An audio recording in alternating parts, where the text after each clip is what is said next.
In Focus is powered in part by Go Chevrolet at I-25 and the Boulder Turnpike. Your source for new or used cars and trucks, and reliable service for most makes and models. Just visit goautochevrolet.com.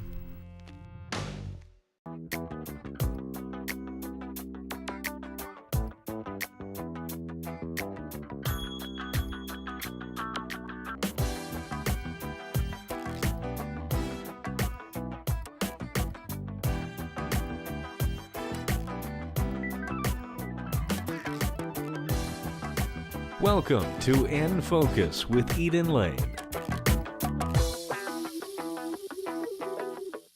Tonight we're at the Telluride Sheridan Opera House. This beautiful theater opened in 1913, but now we're here for the Telluride Playwrights Festival.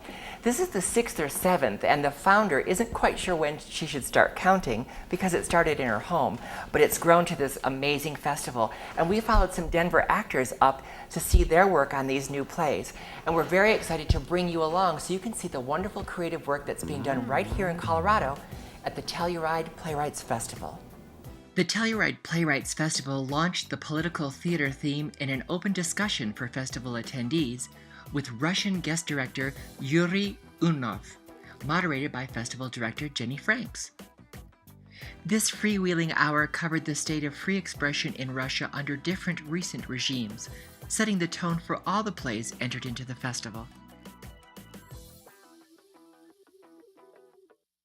Thank you for inviting us to come to Telluride. This is our first visit for the show to Telluride, and I didn't know what to expect, and your invitation has made me fall in love with this part of Colorado in a new way. Good, good. I'm glad you were open to coming.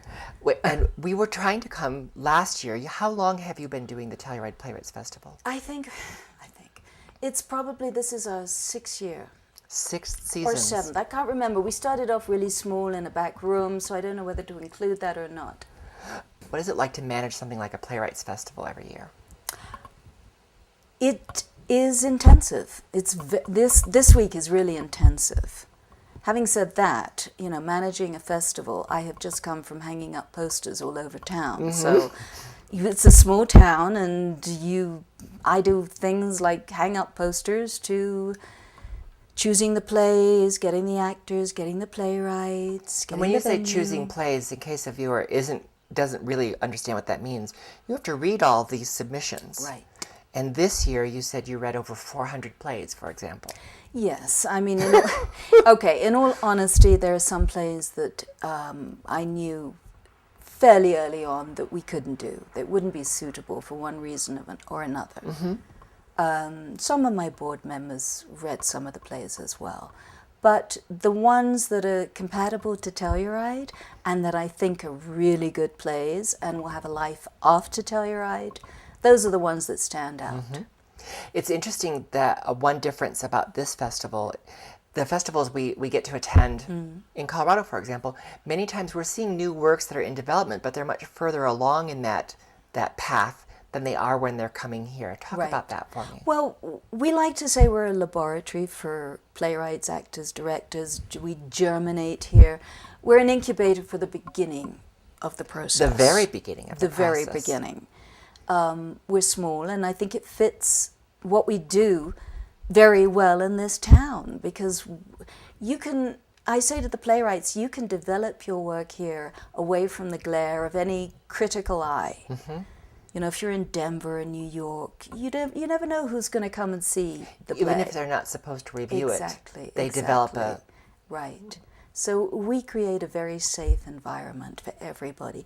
And as you can see, we're a big family, or a small family, actually. I don't know, from some of these gatherings of your family, it seems pretty big to me. We're kind of big and sort of boisterous, yes. Which is delightful. Yes. Everyone has a good time. I tell everyone it's a working holiday. I think the emphasis is on holiday. I think you're right. I mean, there's a lot of work. I think you're right. Yes. The work that you're doing here, everyone is enjoying it so much, and the people you've drawn to you are so committed and so filled with the creative and collegial spirit that it is much more of a holiday. Yeah. You have a theme each year, or at least the last 2 years. Last year it was centered around forever. with John Well, Lennon? we collaborated with the University of Wyoming Summer Dance and Theater Program, and we did the production up there. It originated there in Laramie, and then we brought it down to Telluride. So we actually did a production last year, and we could do that because we did it in conjunction with them. In addition to the other parts of the festival. That's right. This year you chose political theater Yes. because the personal is political. As your, Yes. how did you That's arrive kind of at a that feminist theme? thing. Yeah. Which we like. How did you arrive at that for this year? I'm bored with good plays that don't sing to me. They don't say anything to me. I want to see work now that I can think about, discuss, and that addresses the larger picture of life. More than just entertainment. Absolutely. And in this time when we're living, it's vital. And theater is a great instrument for doing that.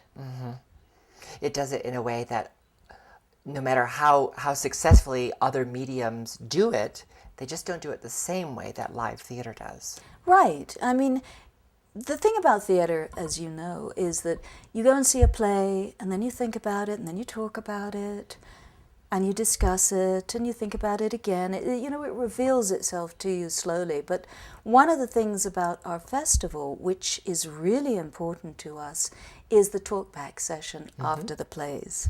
We have it with every session, and everybody that comes and sees the plays, besides being very smart, they're aware that they got a job to do.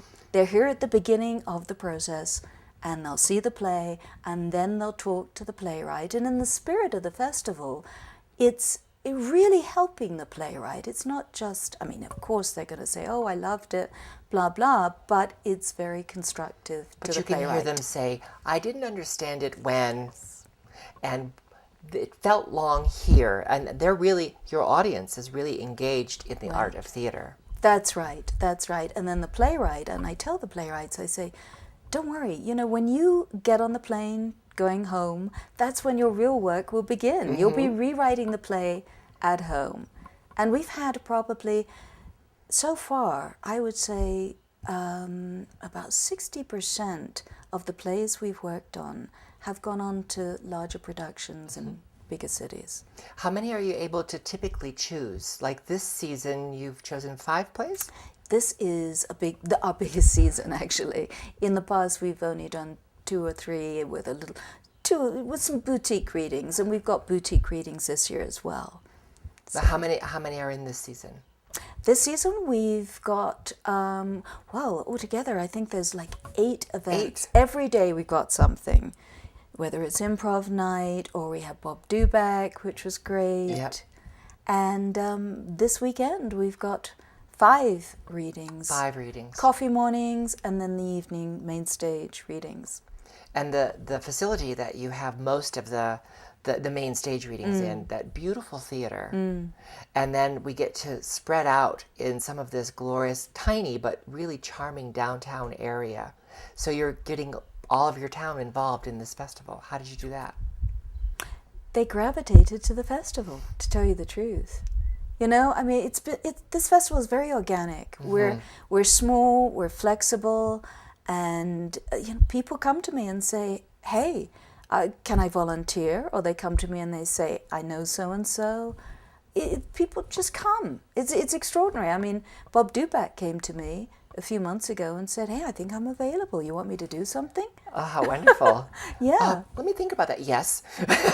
Right. Split second. Yes. Especially with your theme this year. He certainly fit in. Exactly, yeah. Well, I know our viewers are seeing this full episode after the festival is over, but we've been sharing our experience here with them leading up to the festival and during the festival. But because they're seeing it now at the end, what would you want to say to people about your festival that you created? What would you want to say to them about coming here next year and what to look forward to? Telluride is a magical place, and I tell everybody who comes here for the festival, company members, directors, actors, etc., Telluride will change you. It's that magical. And I think that what we're doing in Telluride is we're a little pocket of creativity here. And I think it is magical for anybody who's passing through, who wants to come to Telluride. Stop by and hear a reading and have your talkback session with the playwright. And then the next thing you'll know, whether you're coming from Atlanta or Texas, the play's going to be there and you're going to say, hey, I saw the beginning of it. that's right. And the other thing is that what we do is we say it was made in Telluride. So every time a playwright does his or her play anywhere in the program, it's got made in Telluride. It's carrying that message throughout Yes. its life, no matter where it goes. Yeah. Your phrase about Telluride is a magical place and it will change you, I think everyone can already acknowledge that because it's so beautiful and there's so much outdoor activity here. But you bringing us to your home here in Telluride and sharing your festival with us and letting us see the other creative work that's happening here while we're here, that has also changed us and told us how magical Telluride is. Thank you so much. Oh, thank you for coming and experiencing it. And we'll see you again here in Telluride. I hope so. Great. Next, we visit 3 Denver actors who came to town for the Playwrights Festival: Richard Cowden, Candy Brown, and Paul Page. This festival is not even halfway over, and you all have been putting in so much work, and you're coming to talk to us at the end of a long rehearsal day. I really appreciate that. Thank you so much. You're so welcome. Absolutely. My pleasure.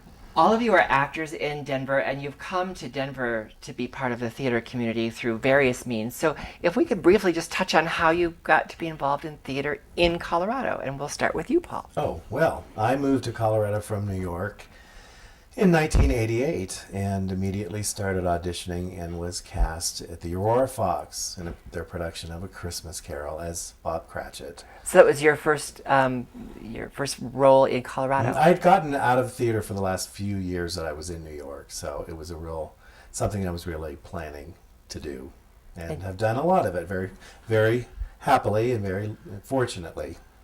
And you also were in the theater in New York. You were on Broadway. Yes. So how did you end up in Colorado? Well, after I left New York, I moved to Los Angeles, and I had about a 20-plus year career in film and television. And then I just kind of got burnt out, and I ran away from home. I went to Denver because I like the weather. I know that sounds bizarre, but that's true. I had no intention of hooking up with the theater community, but I gravitate to my people. Yeah. And that's what happened. And I don't know anything about your backstory, so tell us, how did you come to the theater in Colorado? Well, my backstory is long and convoluted, but the short version of that is that I'm a Brooklyn, New York native who was raised most of my life in Colorado. I went to Mesa State and Grand Junction, and then I actually, after grad school, returned to Denver, had a theater company for a while in the 90s, and then I joined the faculty at my alma mater in Mesa State. So I was there from 2000 to 2010. And then we left and went to New York to reconnect with our people and rejoin the profession and refresh and rejuvenate. And then we came back to Denver last year. So and I was fortunate enough to be cast in the first thing that I auditioned for, which was Glenn Ross at The Edge with my friend Paul. And Paul Page, I owe him a great debt of gratitude because he's really introduced me to the theater community. And that was just this season? That was just in February, yeah. So now you're all here in Telluride working with the Telluride Playwrights Festival, working with playwrights. Festivals often are all about, helping a playwright develop their script, but often it's a little further along. This is at the very beginning, and the work you were doing tonight before you got here, this was the first time that playwright has heard her words aloud by anyone other than herself. So how does that feel to you as artists to be in the creative process so early?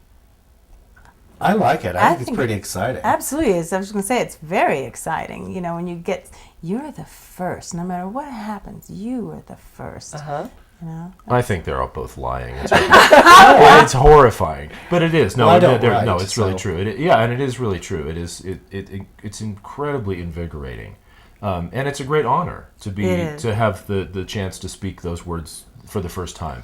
And you hope that the horrifying part about it is that you hope that you're doing it justice. Mm-hmm. You don't have very much time to create a character and to bring these people to life and to really get the playwright to to hear the real sense of what it was that they heard in their heads when they That's not wrote the them. agenda in this environment, though, really, is it? It's not about the actor figuring out the character in full.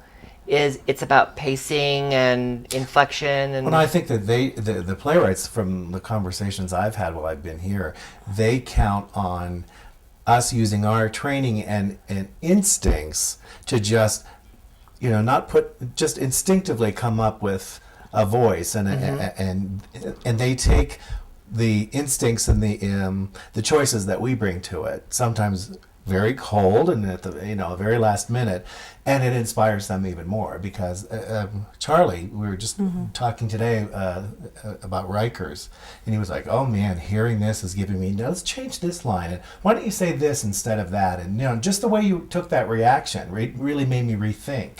So that's the part of it for me that's exciting. And they're so wonderfully open. They want to hear our questions. Well, why is this here? And what do you mean by this, this action? And if I've come from here to here, shouldn't I have another way of seeing this? Or, and they're really open to the questioning, which, like Paul says, inspires them and ignites them as well. Yeah, and new play development, when it works well, works as a sort of tripartite division of labor, because you have the playwright there, you have the actors there, and then you have the director, and everybody is functioning as a single unit, in the sense that what Paul and Andy were talking about, the playwright might hear something from an actor, for example, that he or she hadn't even dreamed of, in terms of, oh my gosh, there's like this character could go in a completely different direction, or I hadn't even thought about that word choice, or the way you've read it, I didn't envision the character that way at all. And then the director is working within those two things to try to channel and focus that work.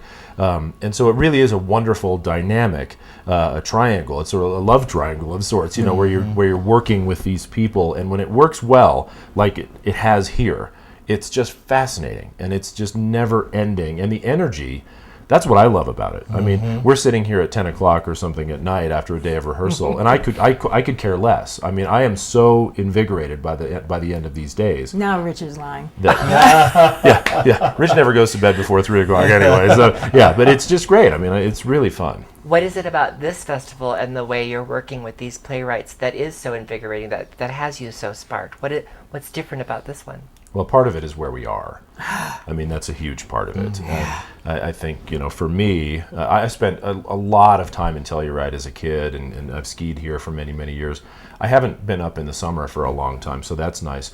But I've never really had a chance to experience the arts community here. And I've just in the few days that we've been here, I've made so many friends in this incredible location. And then there's an energy and a spirit in this part of the state People that are is just excited about amazing. it. They're so welcoming.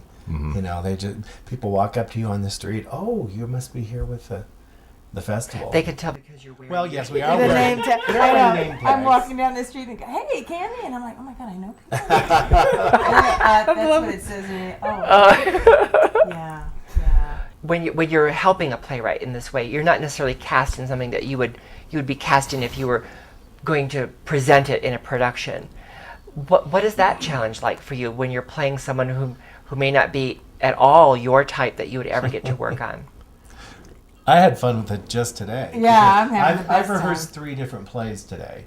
So in the morning, I was a middle-aged banker businessman who's being detained in a prison cell at Rikers Island at some time in the future, and what he and his wife go through.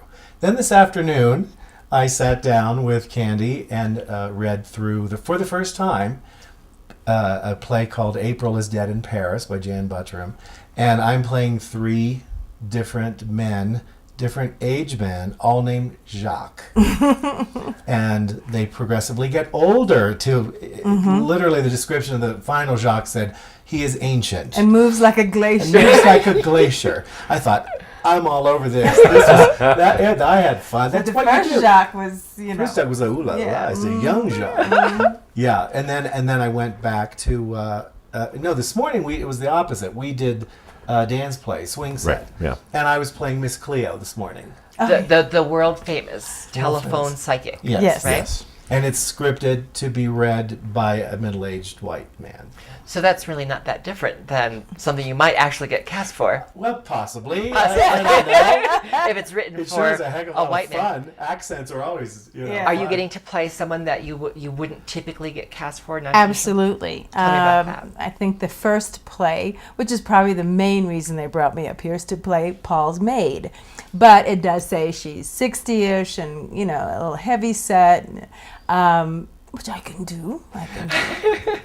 That's how bad I am. And but then I get to play a German by birth who is French by choice. So I have a sort of a mixed European accent and a very nine, everything is very nine, I don't like That's it. a lot of fun. And then I'm a very uptight art curator who's just a little bit unraveling, So it's really a lot of fun. Yeah. Are you Those getting are things I probably wouldn't wouldn't? be the first person that popped That they into would their look mind. at But it you doesn't for sound it. like Right. any of them would be something you couldn't play. Absolutely. That's what's so delicious. Are there roles that you're getting to do that you typically wouldn't be cast for? I don't think that I would typically be casting the role of Captain Herald. Oddly enough. But you are owning But- it, my friend. Oh, Owning there it. is he ever? There is no difference between Captain Geraldo and Ricardo. What you want to do though is you want to capture all these things on tape, right? So you can go back to directors and producers and say, "Look, I did this. I did this," Yeah. and but it's amazing. Yeah, I mean, in that play, I play a very swarthy, Hispanic leader of the revolution. In another play, I play 3 different versions of the same CEO. One is a real nice kind of folksy old. He's described as decrepit. He's the founder of the company. Another one is a very, very composed, very polished CEO, typical A-type personality. And then the third one is this absolute mad Scottish guy that we sort of created out of nowhere today, And so there are 3 versions of the same guy in one play. I play the father of a 5-year-old boy who has just died. The variety is just unbelievable. And it's so great because over the course of a day, like Paul was saying, you go from all these different worlds to these other different worlds. And that's what's so It's a treat. invigorating It's about such a it. too, treat. And we're in one of the most beautiful settings we could possibly Absolutely. be in. And by the end of the day, it should be pointed out that all of us are sitting, enjoying beverages and reminding each other who we really are. Right? I mean, yes, you're Paul. You're Candy. Please tell me who I am. I've been 17 people over the last 12 hours. It's so funny. What's the impact of getting to participate in this process when you go back to Denver, which is where you're working, and bring this to whatever your next role is? What's the impact of getting to do this kind of work? I think there are a lot of different kinds of impacts that and not having been at this festival before, I can't speak to that from experience. But I know for me, as a director myself, then there are a lot of things that I'm looking around here going, well, I would love to develop this play more from the directing side. As an actor, I think you go back and you just feel so, beaten up in a great way because you've had a chance to flex all these muscles that I just anticipate going back and really, really wanting to just get involved with something immediately, which is great because my rehearsals for the next show start on Tuesday and I get back on Monday. So Oh that'll my work out. God. Yeah, we go Monday. Yeah. But I think for me that's a big part of what it is, and it's just such.